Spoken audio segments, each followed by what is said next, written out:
For more on the Belt and Road Initiative in 2019, I spoke with Rong Ying. He's the Vice President and Senior Research Fellow at the China Institute of International Studies, and I asked him about the success of the initiative in the past year.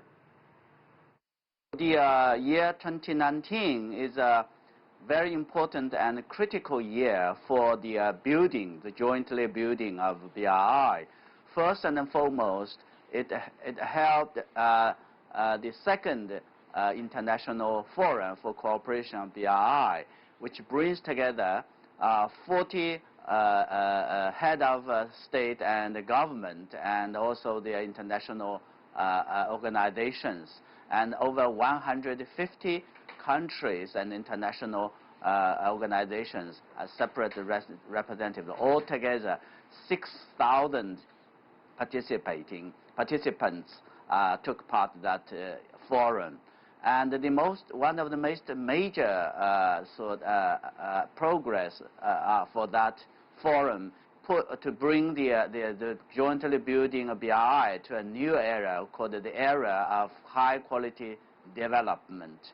And the Chinese President Xi Jinping also made it very clear that the BRI has now entered a new era or new period featuring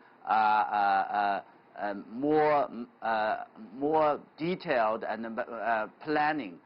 He made an analogy like of Chinese traditional painting. For him, the past 5 years, when he back in 2013, when he first put forward this initiative, and since then up to this year was a period where he called a kind of brush work, where focusing more on bold outline. But now, since this year, it will start on a more fine brush work, where more details will be the priority. So this is, I think, the major, achievement or progress. And following this principle, there are other major developments, particularly, I think, in terms of the interest and participating countries. Now, over, I think the latest number is 199. So almost 200 countries and international representatives have signed cooperation agreement, MOUs and others with China to agreeing or committing to jointly building BRI.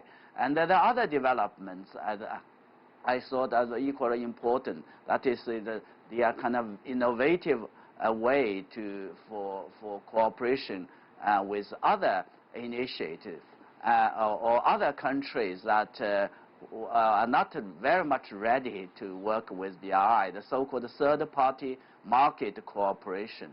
And this is where I think, of course, the idea first came when China and France worked together on cooperation in Africa. But now it has already extended to other countries, for example, with Japan, and also with other regional international or international cooperation mechanisms. For example, China, the forthcoming China, Japan, South Korea cooperation mechanism will also adopt a kind of a third market cooperation sort of guideline or document to promote cooperation.